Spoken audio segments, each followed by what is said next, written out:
Rudy and Hansina were sleeping in the back of the train. When the shooting starts, they move towards the hostages. Hansina is hit and she's unable to continue. Rudy tells her to pray. He continues towards the compartment where the women are. He later says he has one goal: to shoot all passengers. He reaches the women's compartment. The plan to contain the hijackers has failed. 5:02, the Marines are in their position. They put the blast frames on the windows. The sign is given to ignite. For the group at position 1, the blast frame does not work. The Marines break the window to enter. They find no hijackers. Group 2 is led by the commander Rinus. For them, the blast frame works. His group enters the train. He encounters Hansina. I stormed inside and immediately opened fire in the direction of the corner opposite me. When I entered, I didn't see Hansina lying there yet. Then I saw Hansina. She was lying half on the floor. I recognized her. We had received pictures of all the hijackers. She was still alive at that moment. She shook her head a little. She shouted, "Mama! Mama!" She was shot, but someone who is shot and has a weapon himself can still shoot. I then fired another burst at Hansina with my Uzi from close range. Hansina was unarmed. For the group going to balcony 3, the blast frame doesn't seem to work. When a Marine expects it, it goes off anyway. He is hit by wood splinters. The other Marines throw a flashbang and enter.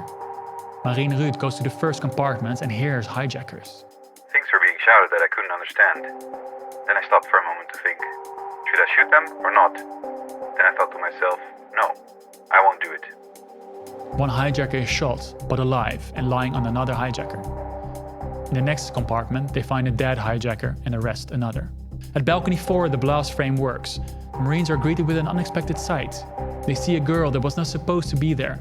Contrary to received intelligence, 2 girls, Antje Monchou and Rosemarie Oostveen, are sleeping in the balcony between the men's and the women's compartment. Oostveen got hit in the leg. She crawled to the men's compartment and another hostage helped her. By that time, Monchou was already dead. The group continues on the train. They see hijacker Rudy. He has all the time to start a massacre, but he does not go through with his first idea. I couldn't muster the courage. When he sees the Marines, he fires and hits one Marine in the arm. The Marines return fire. They hit a hostage in the head. In the chaos, one of the hostages has stood up and is moving forward. He is killed by the fire of the Marines. Rudy grabs a hostage and aims his weapon at her. The Marines throw an attack grenade.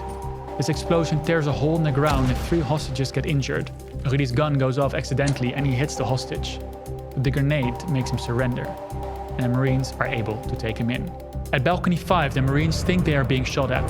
They return fire. When they enter the train, they shoot through the toilet doors. They can't see in the first compartments. They fire through the doors. 2 hijackers are behind this door and neither survive the attack. At the last door, one Marine says he sees movement. He shoots through the door of the final compartment and shoots the person inside. The last hijacker is shot. The operation is over. The whole operation has taken just over 10 minutes. The action of the Marines, 180 seconds. After 482 hours, the train hijacking is over.